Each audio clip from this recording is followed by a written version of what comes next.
It is time for Mount Rushmore. I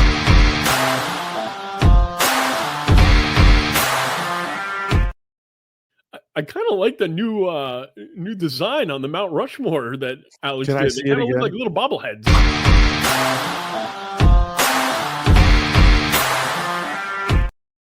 I like it.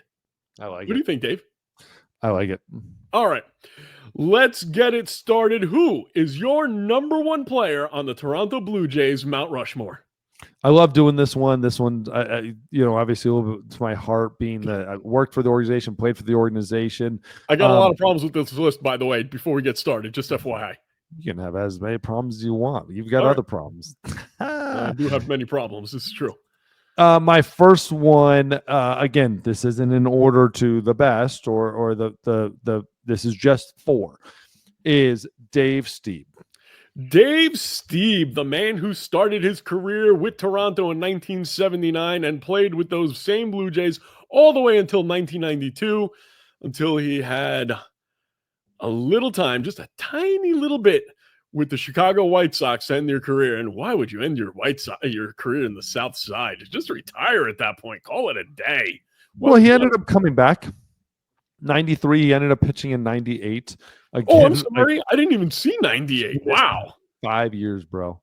Oh my God. Yeah. Did not play 94, did not play 95, did not play 96, did not play 97, and then came in for his age 40 year with Toronto in 98. Good call. I didn't see that, Ards. Why did you pick Dave Stieb as the guy? 15 years with Toronto Blue Jays. He is the Toronto Blue Jay leader in wins, innings, strikeouts, CGs, shutouts, 7-time All-Star, led the league in innings twice, led the league in ERA in 85. His entire page is all whole bunch of a lot of little black in there. Hit by pitch is also one of the black that is the most, which I love. The back in the era when it didn't give a fuck, hit a guy, and I loved it. But you establish in MVP 27 and Cy Young number 4, Cy Young 7, Cy Young 7, Cy Young 5.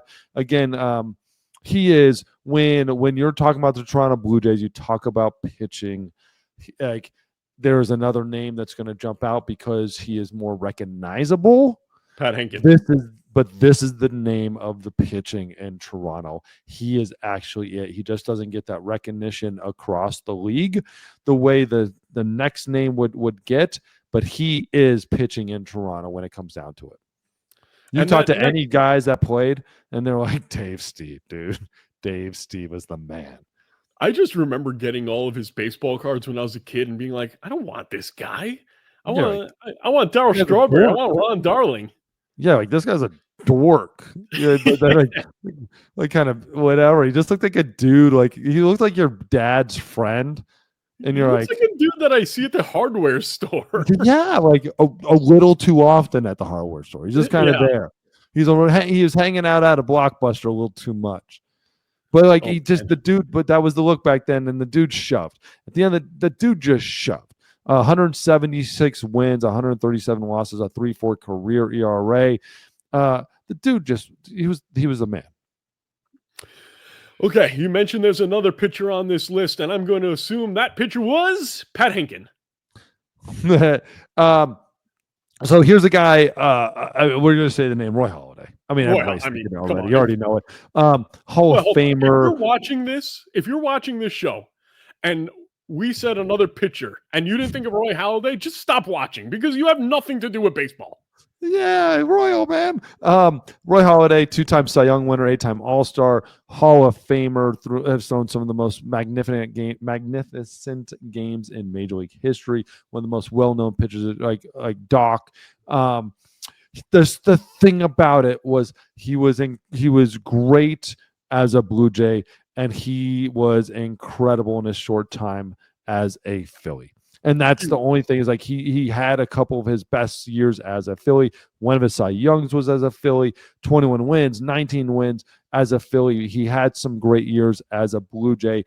It's those just leaving and not having those years as a Blue Jay is the only reason he doesn't have all the Blue Jay records. And that's the thing. This is about the best player as a Blue Jay. Dave Stieb owns all those records. Halladay doesn't. And Halladay played there almost the same amount of time, too. That's the thing about it. Halladay played there almost the same amount of time. Stieb has a 57 WAR. Did Roy Halladay has a 48 WAR. Like as a Blue Jay, he had the same ERA, 148 inning or 148 wins, and Dave Stieb had more wins, right? Like 176, and 175 of those were as a Blue Jay. So you might walk away with a Cy Young and be like maybe even a better pitcher. Let me say this: Roy Halladay was a better pitcher. 100%. Roy Halladay wasn't a Blue Jay quite long enough to beat Dave Stieb as what I would say was number one.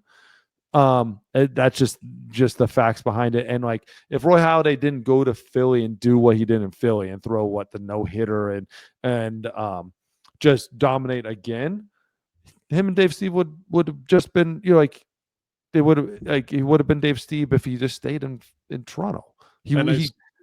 I know we're talking about the Blue Jays, but Roy Halladay was part of what I believe is the best 1 through 5 rotation in the history of baseball. Listen to this rotation in Philadelphia that they had: Roy Halladay, Cole Hamels, Joe Blanton, Roy Oswalt, and then you can pick Kyle Kendrick, Jay Happ, or Jamie Moyer as your fifth. Good Lord. Yeah, and it was incredible. And they were all having great years, and they all pitched, and that was like prime for a lot of those guys. Absolutely incredible. Let's go through some of the numbers. Obviously, Cy Young winner in 03 with the Blue Jays, 3.43 ERA, 148 victories. And this is exactly like if Dave Stieb hadn't done what he did, he would own all the records, you know, in Toronto. But again, I'm not necessarily ranking them 1 or 2 who's better, but within Toronto, Dave Stieb is generally recognized as the grandfather of pitching, and Roy Halladay is the father of pitching. Mr. Toronto. Okay, up next, you have an outfielder on your list, a pretty good one who hit 50 home runs at one point, Jose Bautista, Joey Bats. Joey Bats, the most famous bat flip in Major League history, and then the most famous right hook in Major League Baseball history. Just changed what baseball was in Toronto in the 2000s, and was a massive a part of it. He was a dude that was just like was a guy, just a guy. And then he ended up just hitting full stride when he found his time in Toronto and just hit the ground running. That 2010, 2011 time in his career, and then all the way till towards the end, like 15, was just absolutely dominant. One of the best players in the game, easily one of the most feared home run hitters in the game.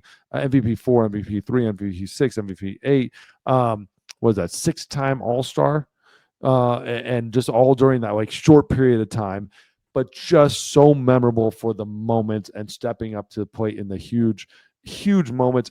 And like him and Encarnacion in that lineup, like back to back when they were just crushing teams, was just so fun to watch. Like Russell Martin, Jose Reyes, Josh Donaldson, Encarnacion, Bautista, like that core in that lineup was just ridiculous. Kevin Pillar in center field, just covering everything and catching everything.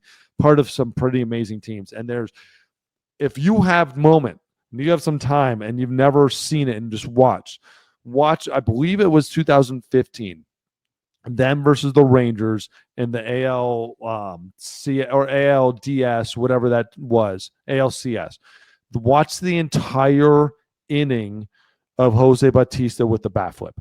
But don't just watch the Blue Jays. You have to understand it. You have to watch the Rangers at bats and watch what happened during the Rangers, because the Rangers started scoring runs and all the fans started throwing everything on the field. They almost suspended the game.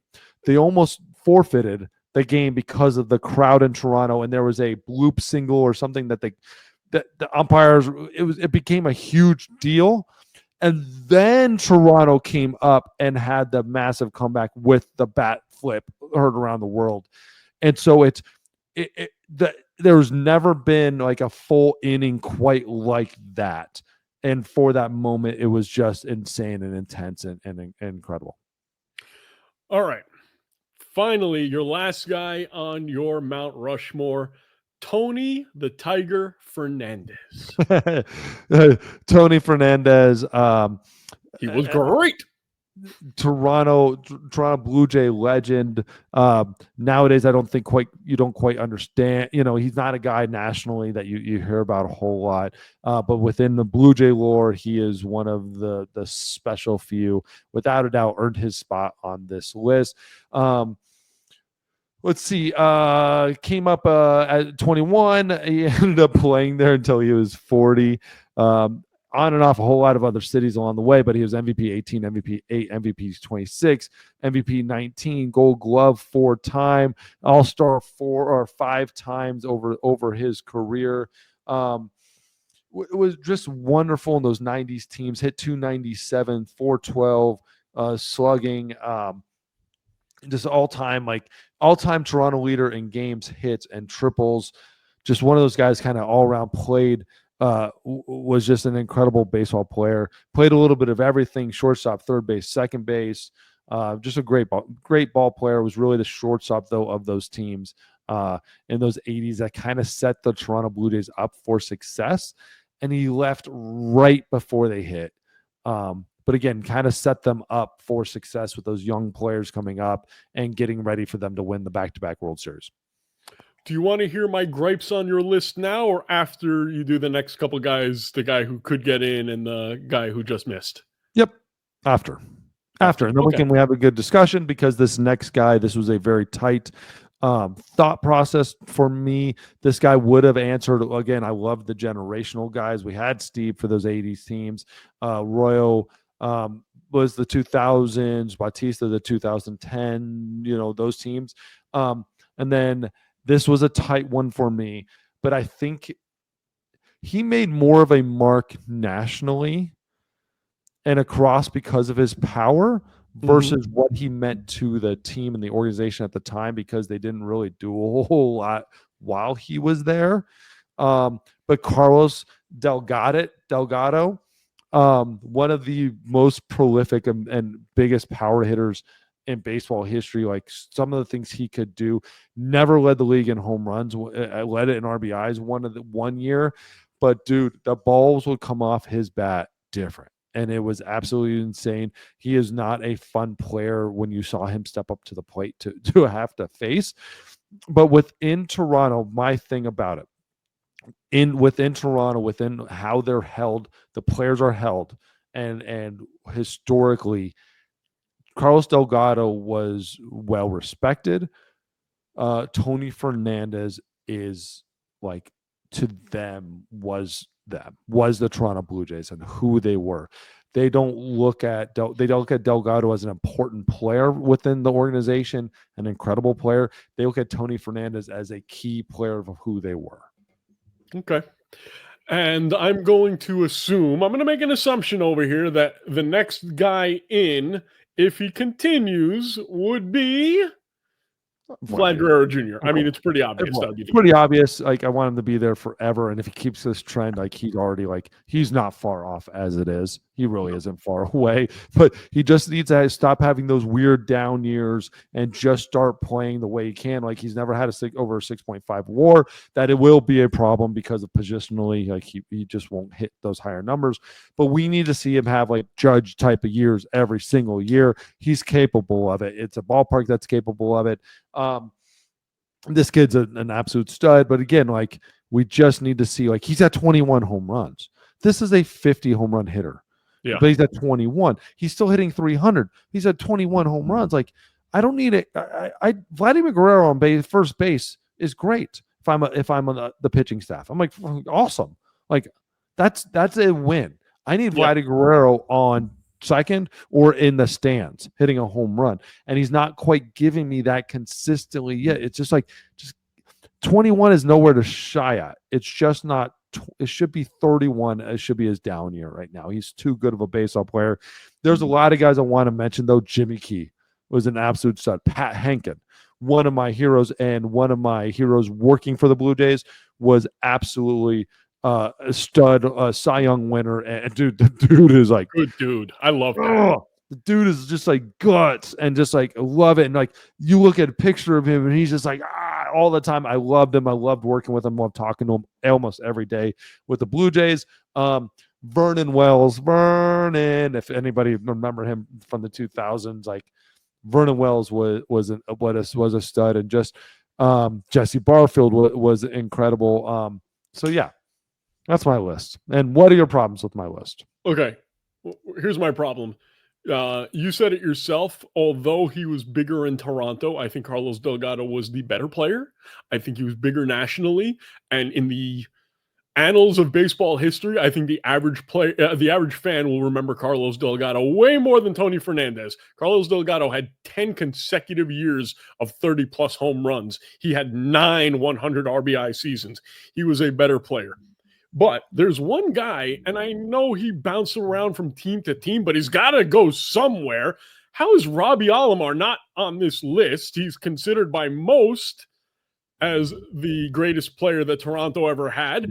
And one more guy. Where's the crime dog? Where's Fred McGriff? He helped with those. Showing up and wearing the hat doesn't make you one of the whole of like the like on the Mount Rushmores. If they had that, then Wade Boggs would be a goddamn Ray. Like yeah, but he was that's there for not the good. back-to-back Like, World Series. being there is not good enough. Like Joe Carter, you want to throw a name out there? Joe Carter, like he's more to do with a lot of those guys. Like he had more history with Toronto than almost his entire list. Like, but it was one swing. But what about Robbie Alomar? Robbie Alomar didn't play enough. Didn't remotely play enough as a Toronto Blue Jay. I don't like. I've even got to him in WAR. He had a 22 WAR. Jose Fernandez doubled that. Like, I what I mean? know like, what you're trying to do. I know what you're trying but, to but say. I'm just saying, as a player for that organization, like Robbie Alomar, without a doubt, was incredible as a Blue Jay. He was there for 5 years, dude. 5 years. I understand. Unless those 5 years are the greatest 5 years in baseball history, you don't have enough of an impact on an organization to be on a Mount Rushmore. Like Vladimir Guerrero's been there 5 years. He's got better numbers almost like than probably Roberto Alomar. But we don't think about that way. Like just because he was the greatest doesn't mean he was the greatest as a Blue Jay. And like Delgado, the reason Delgado him nationally is because of ESPN versus like a time when Jose Fernandez played and within the organization. Now that's nothing against Delgado, but Delgado played in an era where the home run was absolute king. Tony Fernandez has more WAR. Like there's more things to do there. Again, WAR is not the end all be all by no means, but it's like what, like I don't even want to get in that argument because again, like Tony Fernandez and Jose Delgado are right there with Carlos, me. yeah. Carlos. But like within the organization, I know like as the Toronto Blue Jays view Tony Fernandez as this a little higher up, and then that's what this is meant to be. So like you can get to all these. I mean, you're talking about like a George Bell, like a Juan Guzman. I love those guys, like Devon White, John Allrood. Like you want to talk about guy John Allrood who we met together. Even Edwin Encarnacion, like these guys, but they were flashes in the pan in Toronto. And they were also great at but a lot of people would also say like even Roberto Alomar, like remember him from Baltimore or Toronto or Cleveland. Like there's people there that also say like, dude, like he almost played there probably the same amount of time, right?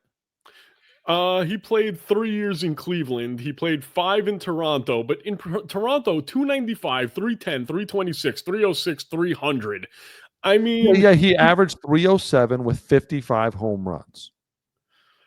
Was his career. 6, All-Star MVP 6, Gold Glove. Next year, All-Star MVP 6, Gold Glove, Silver Slugger. All-Star MVP 6, Gold Glove. All-Star Gold Glove. All-Star Gold Glove. I mean, but then he left and played in Baltimore for 3 years. Then he left and played Cleveland for 3 years. He played longer the next 6 years than he ever did in Toronto. And he was the same thing in those places. This is about greatest in Toronto history. He played 5 years. You're nowhere near the list. Okay. I see your point. For me, I think you have to be a better player to be on the Mount Rushmore rather than be there for 15, 20 years You and have to be compile. the better player in that organization. You don't get to just show up for 5 years, leave, and be just as good everywhere else. And Okay, but if you like look at he played 17 years and 5 of them in Toronto, and we're calling him the greatest Toronto, like one of the 4 greatest of all time. He wasn't. okay, but he's got to go somewhere. He deserves to be on No, he somebody's doesn't. Mount Rushmore. Nope. No, he He doesn't. don't play long enough. And quite That's frankly, part of the he gig. was in Toronto more than any other team that he was on. He was there 5 years. He wasn't anywhere else for 5 years. Great. Good for you, man. Wear it in the Hall of right. Fame. But like that's the thing about it is he left and went to San Diego, went to the Mets, went to sorry, I was looking at Jose Fernandez. No, he went to but he went to these teams. Just because you're a Hall of Famer doesn't mean you get to be on a Mount Rushmore of a team. You played a whole lot of places and you did great in all of them. You don't get to be on the Mount Rushmore just because you showed up there and you played the longest of your career there. 5 years is not long enough in almost any of these teams' histories to be amongst the greatest of those players in that era. Like A-Rod didn't make the Mariners. That's because he didn't play there long enough. If he would have, he'd been arguably the greatest Mariner of all time. Do you remember what team we put Nolan Ryan on? Nolan Ryan was the Rangers. We put Nolan Ryan on the Rangers? I believe so. I can look at the list really quick. Yeah, if you can look at their list, because now I'm looking at Nolan Ryan, who we said belongs somewhere, and Texas, the Rangers, was the team that he was on the least, other than the Mets. Him against other Texas Rangers, and statistically jump out versus the other players. They don't have the players and the numbers within that organization to be able to say that he didn't deserve it. It's also comparing it to that organization's players. You can't just say, when you can't compare these two, because the Rangers didn't have the players that he wasn't a Ranger. So where is he? Was he with the Angels or Texas or Houston? Let's see, Los Angeles. So he's an Angel. The next Angel was Jim Fregosi or Shohei, who only played there for 6 years, and a couple of them were hurt. So so it's not necessary, and that was probably his best place he ever was too. So that's where he became Nolan Ryan. Yeah, the numbers also don't lie.